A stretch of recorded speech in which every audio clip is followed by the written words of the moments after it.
오늘 우리에게 주시는 하나님 말씀은 로마서 7장 14절에서 21절까지 말씀입니다.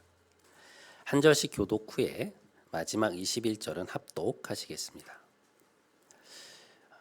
우리가 율법은 신령한 줄 알거니와 나는 육신에 속하여 죄 아래에 팔렸도다.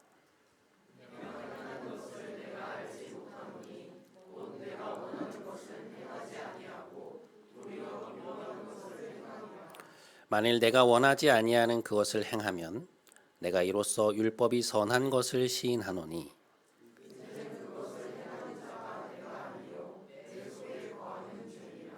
내 속 곧 내 육신에 선한 것이 거하지 아니하는 줄을 아노니 원함은 내게 있으나 선을 행하는 것은 없노라.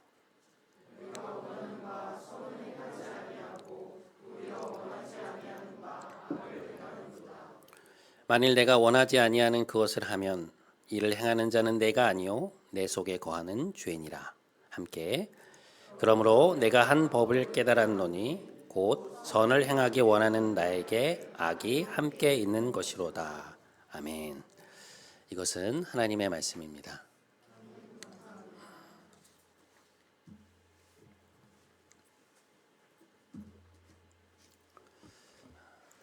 여러분은 신앙생활의 기쁨이 어디에서 온다고 생각을 하시나요? 신앙생활의 감격이 지속될 수 있는 비결이 무엇이라고 생각하십니까? 로마서는 그것을 우리의 죄인됨에 대한 자각이라고 말씀하고 있습니다. 우리가 하나님 앞에서 죄인이라는 것을 깨달으면 깨달을수록 복음에 대한 감격이 커진다는 것이죠. 그런데 우리가 지금까지 다뤄왔던 내용들을 생각해 보면 이 말이 조금 낯설게 느껴지실 수도 있습니다. 우리는 이미 의인이고 사망의 자리에서 벗어나 은혜와 생명의 자리에 들어왔다고 하지 않았는가? 이제 우리는 죄와는 아무런 상관이 없는 사람들이 되었다고 하지 않았는가? 그런데 이제와 다시 신앙생활의 감격과 기쁨이 우리의 죄인됨에 대한 자각이 있다니 이게 모순되는 말이 아닌가? 그런 생각이 드실 수 있는데요. 근데 이것은 마치 사도 바울이 하나님의 의에 대한 구체적인 설명을 하기 전에 그 앞쪽에서 인간이 얼마나 견고히 죄의 사실에 묶여 있었는지를 길게 논증을 한 것과 이제 같은 이치라고 보시면 될 것 같습니다. 그러니까 우리에게 주어진 복음이 얼마나 귀한 것인지를 깨닫기 위해서는 우리가 어떤 상황에 있었는지를 분명히 아는 것이 필요하다는 것이죠. 사실 신앙이라고 하는 것은 하나님이 누구이신가에 대한 지식과 우리가 누구인가에 대한 지식의 조합이라고 보시면 되는데요. 하나님을 믿는다는 것은 신적 존재이신 하나님에 대한 지식도 포함되어 있는 것이지만 동시에 그것은 우리가 누구인가에 대한 지식도 포함이 되어 있는 거거든요. 그 두 가지가 뗄 수 없는 관계인 것입니다. 하나님이 어떠한 분이신지를 알면 결국 우리가 누구인지에 대한 질문으로 이어지게 되고 그러니까 우리가 누구인가, 우리가 어떠한 존재인가를 생각하다 보면 결국 그것은 하나님에 대한 질문으로 넘어가게 된다는 것이죠. 그러니까 하나님과의 우리의 관계가 그만큼 긴밀히 연결되어 있다는 것입니다. 그렇기 때문에 신앙생활을 하면서 우리가 감격하게 되는 지점이 어디일까라는 것을 생각해 보면 하나님 앞에서 우리가 누구인지를 제대로 인식하게 될 때라고 말할 수 있습니다. 성경이 말하는 인간이 죄인이라는 말의 의미가 무엇인지를 스스로 깨달을 때 하나님이 우리에게 주신 그분의 의와 그리스도의 복음이 나에게 감동으로 다가오게 되는 것이죠. 지난주에 잠언 말씀을 묵상하는 과정에서 잠언 21장의 한 구절이 저에게 깊이 다가왔습니다. 사람의 행위가 자기 보기에는 모두 정직하여도 여호와는 마음을 감찰하시느니라 이런 말씀이었는데요. 여러분 우리는 보통 자신의 허물을 잘 보지 못하죠. 누가복음 6장 41절에 보면 주님께서 어찌하여 네가 형제의 눈 속에 있는 그 작은 티는 보면서 내 눈 속에 있는 들보는 보지 못하느냐 그렇게 말씀하시거든요. 그만큼 우리 자신의 허물을 보기가 어렵다는 것이죠. 그러니까 우리 스스로 자신의 모습을 제대로 알기가 힘든 일이라는 것입니다. 우리가 흔히 연예인들이나 정치인들을 이제 공인이라는 말로 표현을 하는데요. 그들이 하는 말이나 행동이 언론을 통해서 이제 그대로 노출이 되기 때문에 그런 표현을 쓰는 것이죠. 근데 그러한 공인들의 말과 행동을 보다 보면 저건 잘못된 말인데, 잘못된 행동인데 하는 것들이 있지 않습니까? 이제 그런 게 눈에 띄잖아요. 하지만 정작 그들 자신은 알지 못할 때가 많죠. 그러니까 사람들이 보고 있는 그 모습을 자기 자신은 보지 못할 때가 많은 것입니다. 그러니까 자기의 모습을 제대로 안다는 것이 그만큼 힘든 일이라는 것이죠. 하지만 여러분, 그것이 비단 그들에게만 해당되는 이야기일까요? 그것은 사실 우리 모두에게 공통적으로 해당되는 이야기 아닙니까? 누구나 자신의 생각과 자신의 의견이 맞다고 생각을 하지, 다른 사람이 나보다 옳고 다른 사람의 판단이 나보다 맞다고 생각하는 사람이 얼마나 있겠어요. 그런데 우리가 살아가면서 겸손하게 되는 지점이 어디인가 하면 내가 틀릴 수도 있음을 알게 될 때죠. 내가 틀릴 수도 있구나. 내가 가지고 있는 사고방식이나 삶의 방식이 가까이 있는 사람에게 상처를 줄 수도 있고 어떤 것은 주변 사람들이 보기에 좀 안 좋을 수도 있는 것이구나. 나 역시 다른 사람과 마찬가지로 이러한 고집과 편견이 있구나. 나도 너무나도 자기중심적인 사람이구나. 그런 것들을 깨닫게 될 때 이제 비로소 겸손의 길에 들어설 수 있는 것이죠. 그런데 그것이 하나님 앞에 설 때도 똑같이 적용이 된다는 것입니다. 아무리 주님께서 우리를 대신하여 십자가를 지시고 자신을 내어주셨다는 희생의 이야기를 듣는다고 한들 우리 자신의 내면이 얼마나 왜곡되어 있고 또 죄를 향해 구부러져 있는지를 깨닫지 못한다면 그 복음이 얼마나 큰 감격으로 다가오겠냐는 것이죠. 그것이 우리의 마음을 터치하거나 삶을 끌어가는 동력이 되지는 못하는 것입니다.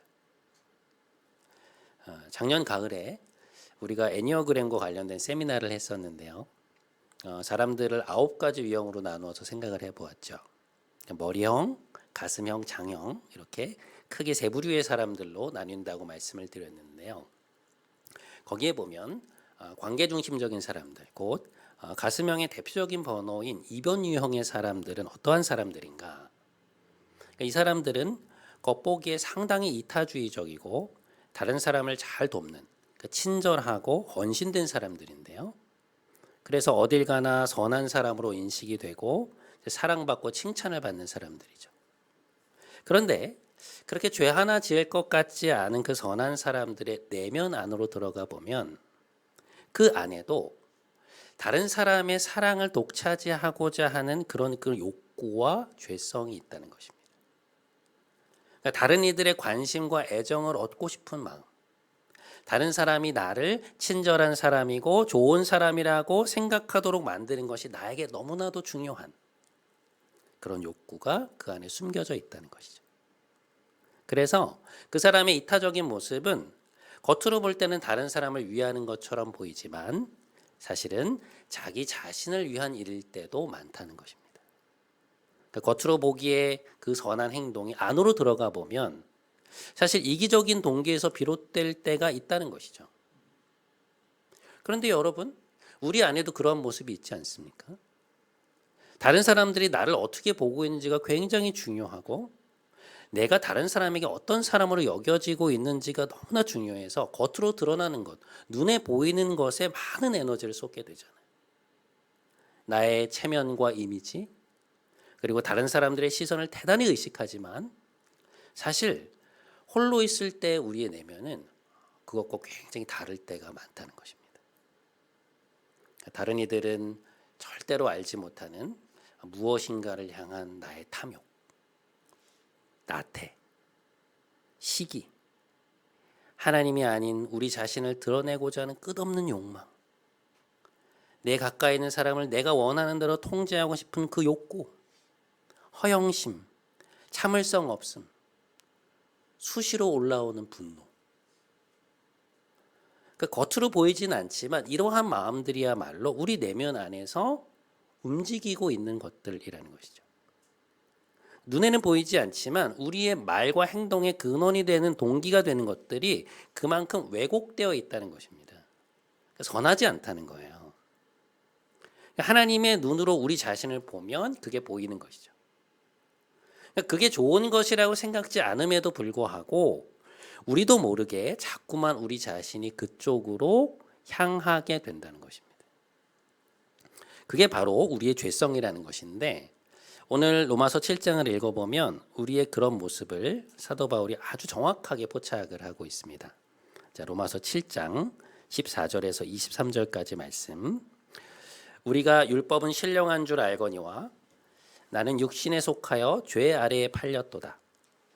내가 행하는 것을 내가 알지 못하노니 곧 내가 원하는 것은 행하지 아니하고 도리어 미워하는 것을 행함이라.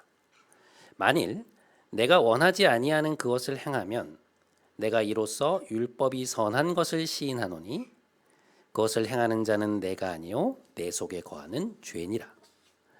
내 속사람으로는 하나님의 법을 즐거워하되 내 지체 속에서 한 다른 법이 내 마음의 법과 싸워 내 지체 속에 있는 죄의 법으로 나를 사로잡는 것을 보는도다.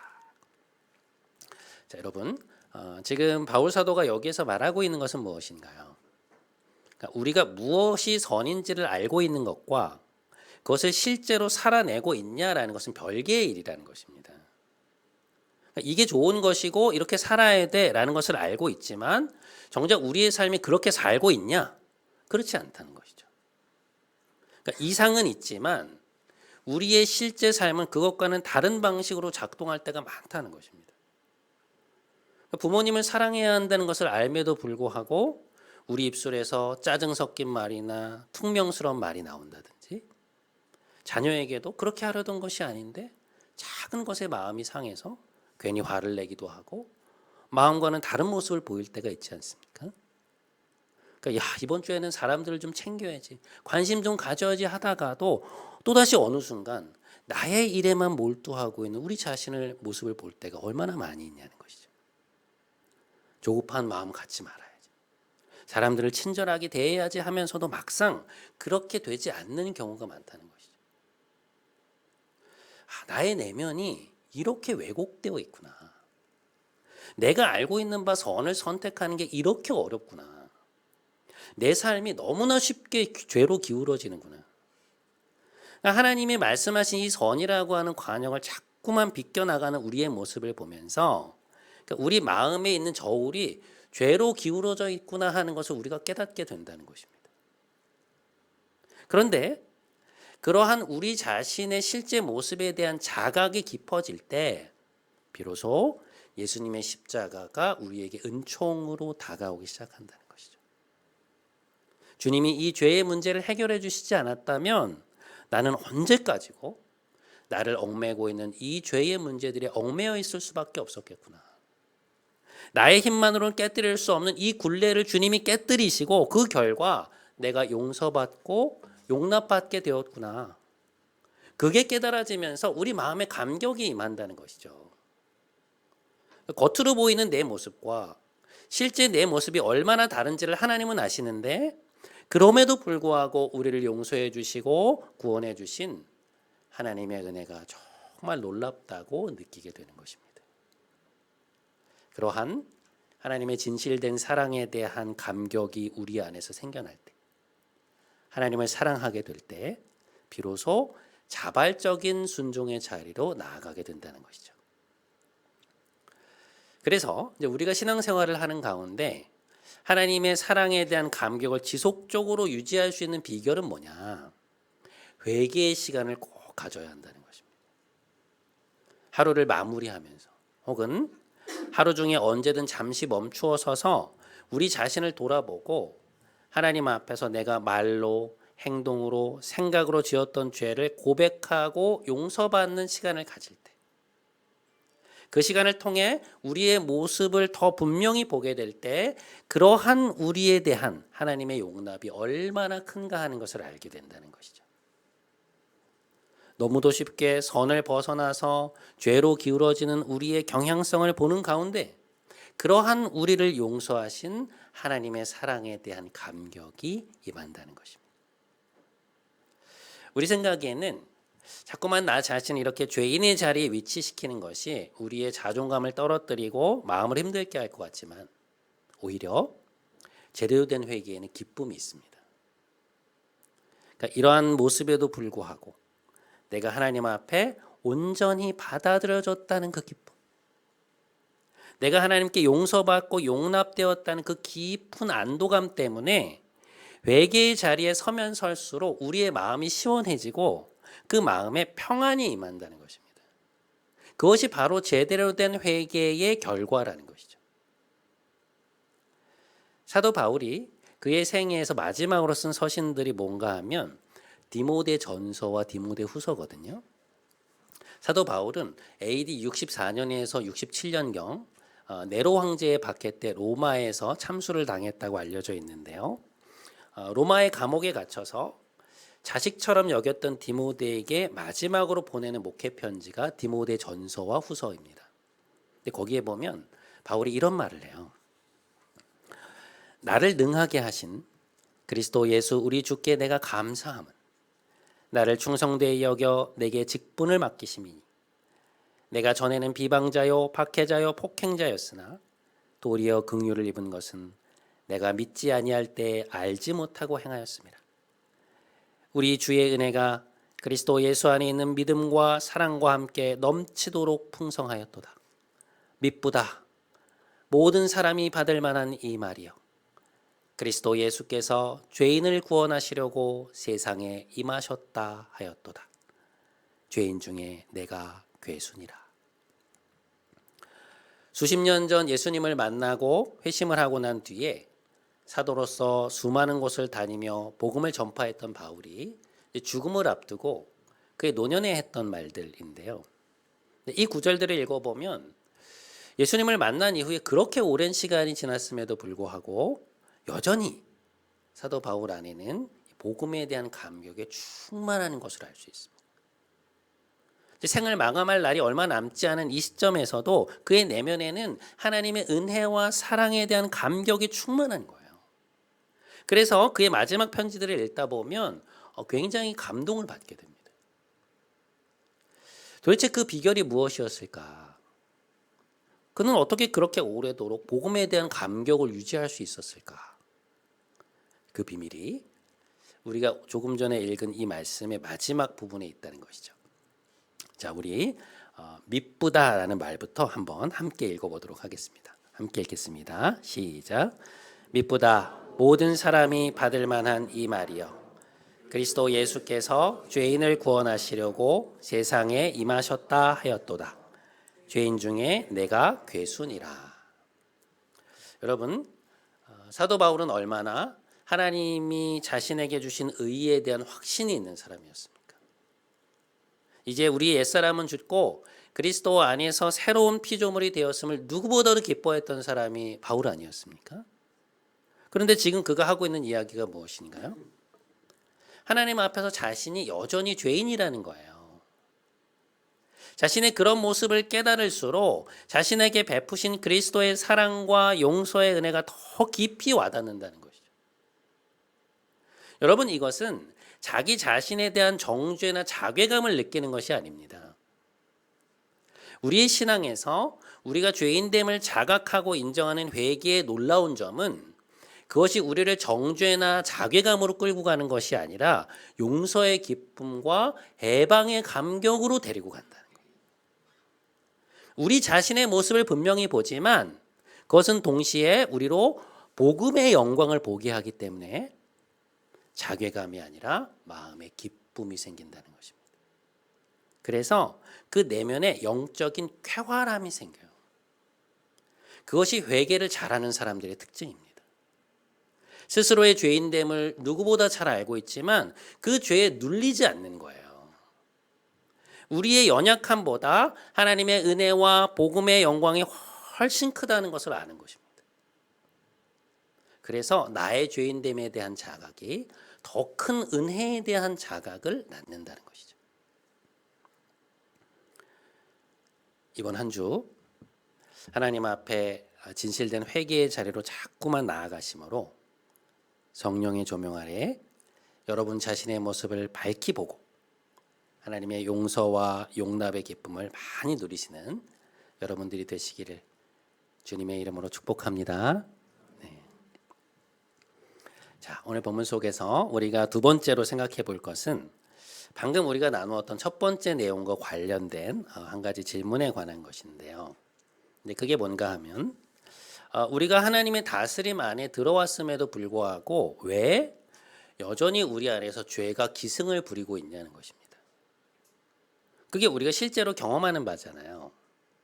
그러면 우리가 예수 그리스도를 믿음으로 의인이 되었다고 하는 로마서의 그 위대한 선언은 그저 선언에 그치는 것인가? 그리스도의 이상은 그런 것이다. 그걸 그냥 기술하는 것이냐? 로마서 7장을 읽어가다 보면 그런 질문이 든다는 것이죠. 이론상으로는 그런데 실제로는 이렇다는 거 아니냐? 이제 그런 질문이 생긴다는 것입니다.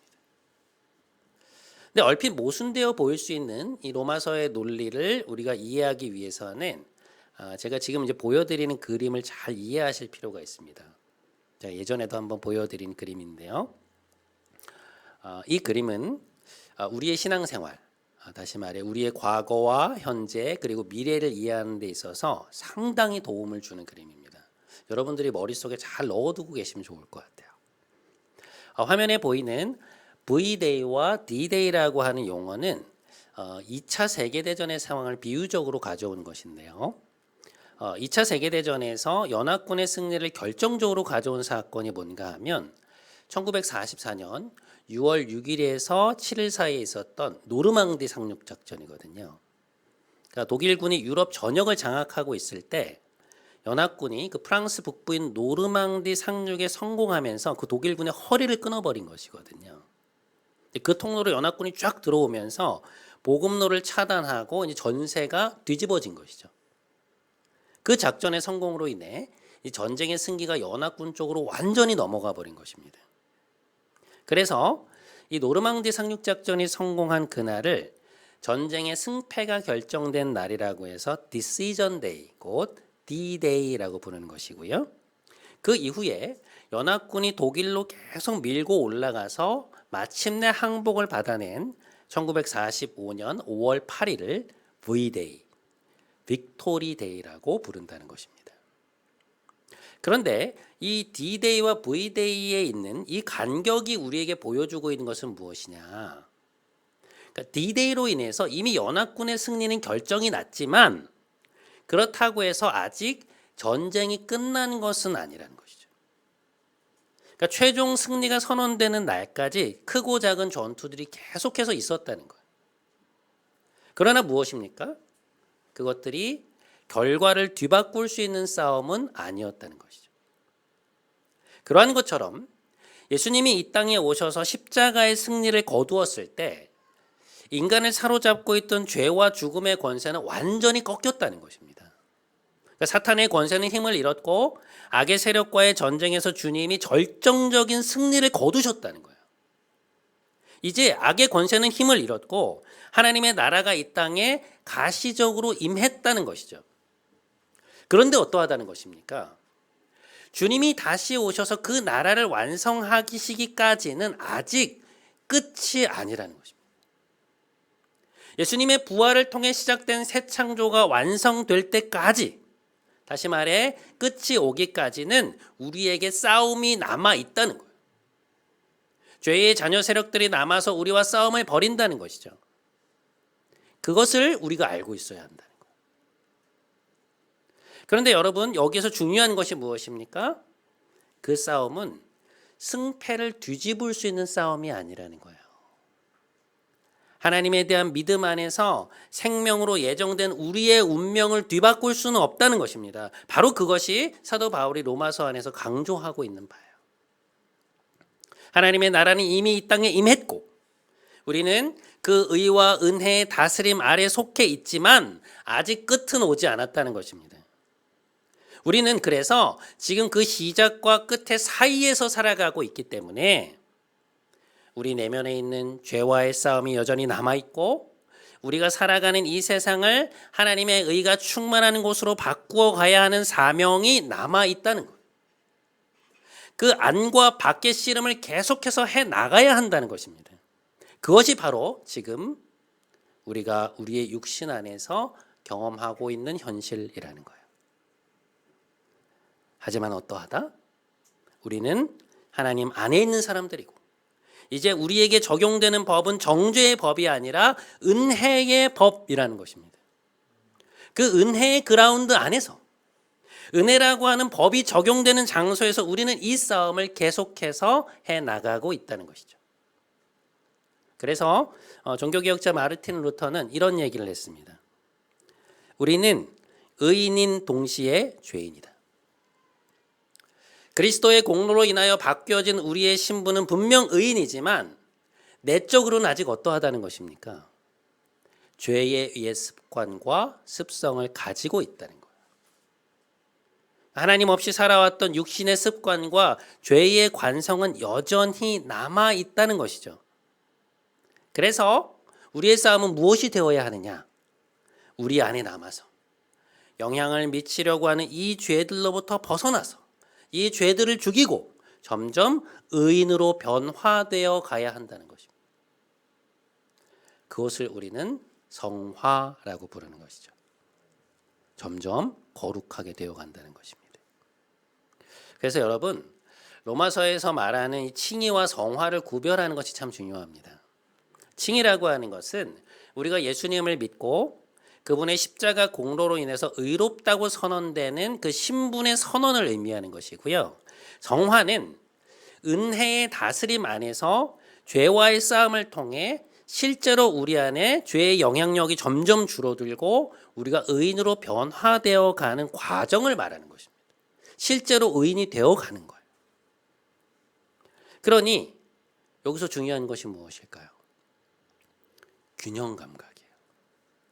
우리는 하나님 앞에서 의롭다고 선언된 의인이지만 동시에 아직 하나님의 나라가 온전히 도래한 것이 아니기에, 아직 끝이 아니기에 여전히 싸움이 남아있다는 사실을 기억해야 한다는 것입니다. 우리가 처해 있는 이 현실을 자각하고 이 의의 싸움을 지속적으로 싸워 나갈 때 비로소 복음에 대한 감격이 우리 안에서 점점 커져가게 된다는 거예요. 우리 자신의 모습을 보면 볼수록 그러한 우리를 구원하신 은혜에 대한 감격이 우리 안에 자리 잡게 된다는 것입니다. 사랑하는 여러분, 여러분은 의로운 자들입니다. 우리는 그리스도의 십자가로 인하여 용서받은 사람들이에요. 그러나 우리는 여전히 죄인이기도 합니다. 그것을 우리가 매일 우리의 삶 속에서 보지 않습니까? 매 순간 우리의 그러한 모습을 보잖아요. 그것은 사실인 것이죠.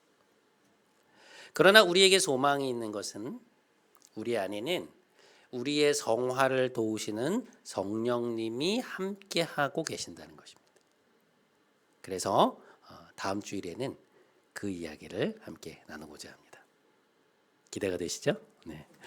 이번 한 주 의인이지만 동시에 죄인인 우리 자신의 모습을 직면하면서 죄인된 우리를 용납하시고 의인으로 변화시켜 가시는 은혜 앞에 기쁨과 담대함으로 나가시는 여러분 모두가 되시기를 주님의 이름으로 간절히 축원드립니다. 네.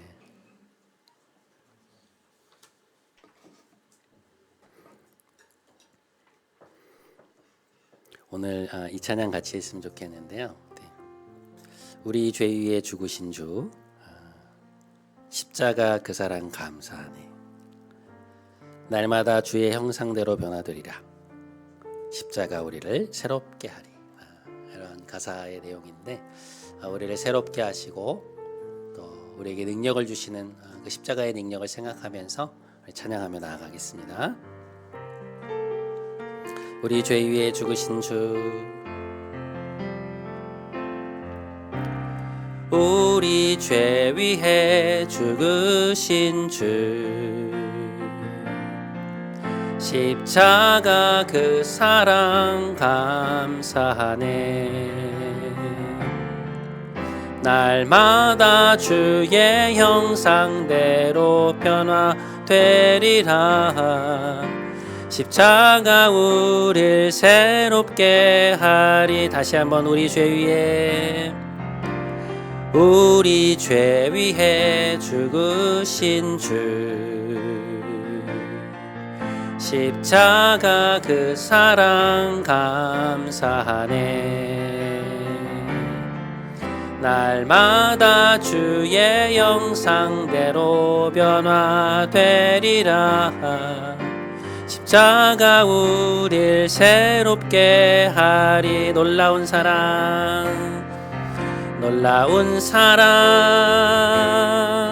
찬양하리라. 우리를 위해 생명 주셨네. 놀라운 사랑 찬양하리라. 십자가의 그 능력, 십자가의 그 능력.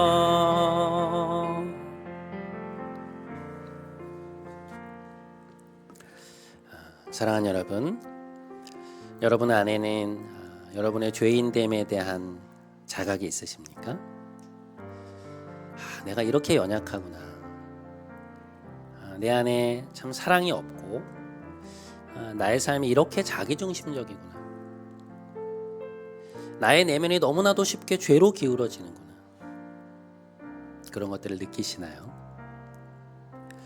우리 스스로 죄인됨에 대한 자각이 없으면 우리에게 주신 하나님의 의에 대한 감격을 누리기가 쉽지 않습니다.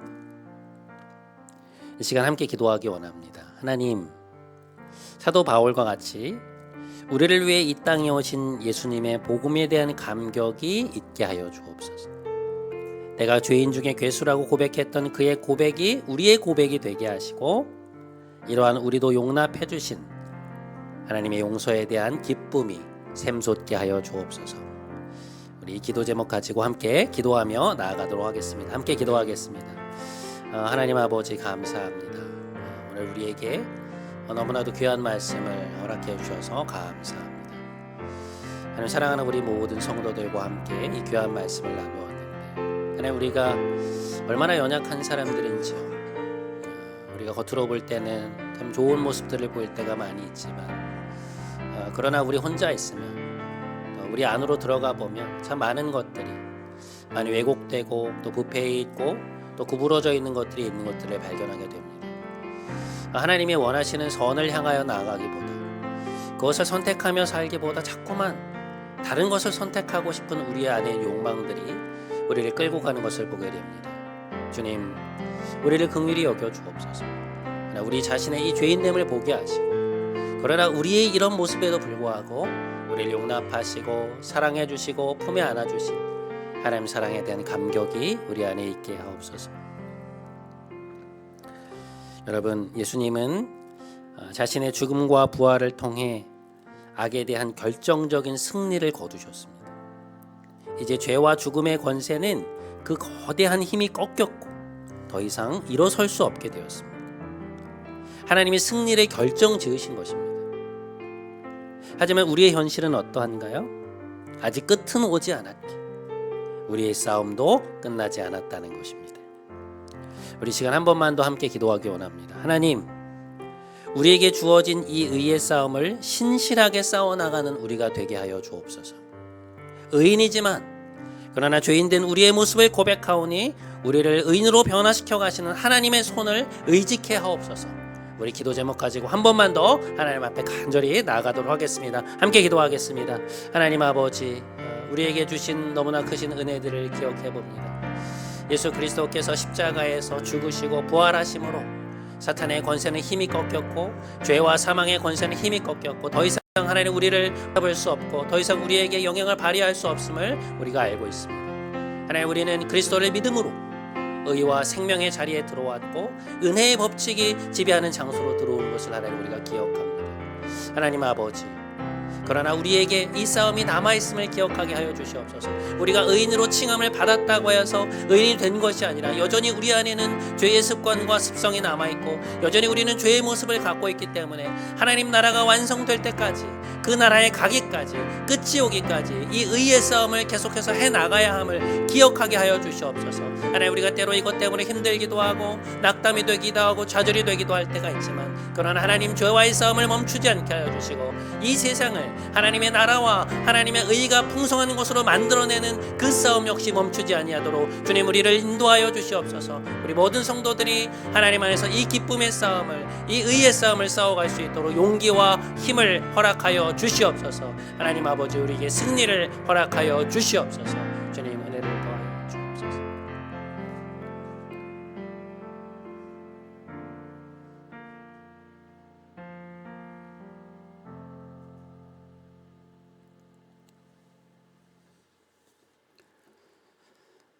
살아계신 하나님, 오늘 우리에게 진리의 말씀을 허락해 주심에 감사드립니다.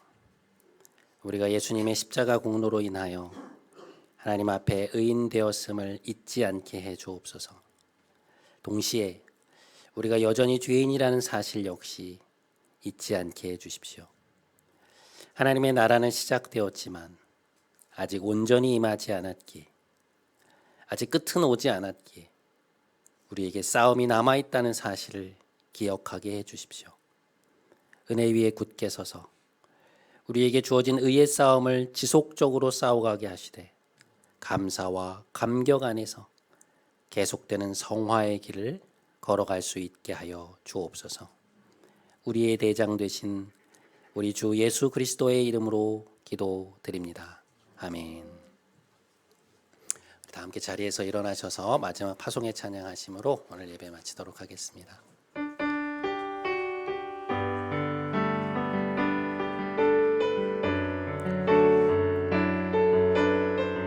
하늘의 문을 여소서,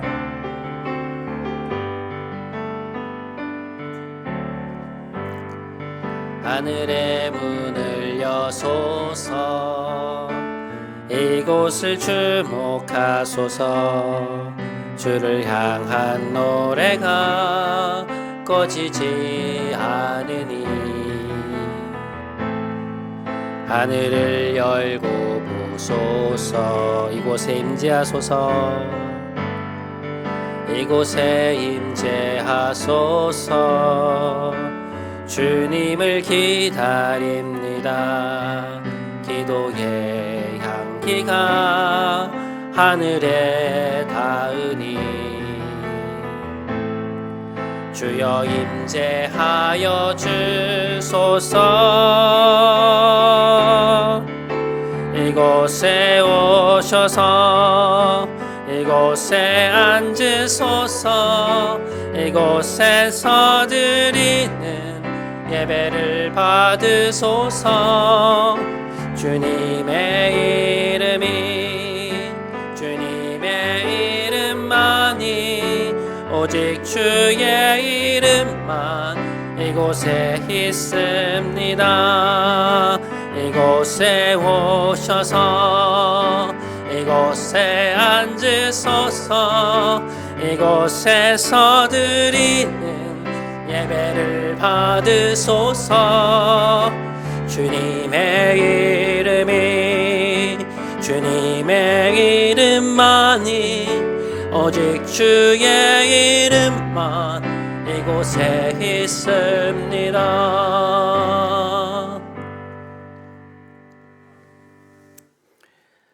이제는 우리를 구원하신 우리 구주 예수 그리스도의 크신 은혜와 하나님 아버지의 놀라우신 사랑과 보혜사 성령님의 감동, 감화 충만케 하심이 아직 끝은 오지 않았기에 우리에게 주어진 의의 싸움을 계속하여 나아가므로 진정 의인으로 성화되어 나가기를 간절히 소망하며 삶의 자리로 돌아가는 사랑하는 모든 성도들의 머리 위에, 애들의 가정, 일터, 사랑하는 이들 위해 하나님이 사랑하시는 이 교회와 대선을 앞두고 있는 이 나라의 모든 백성들 위해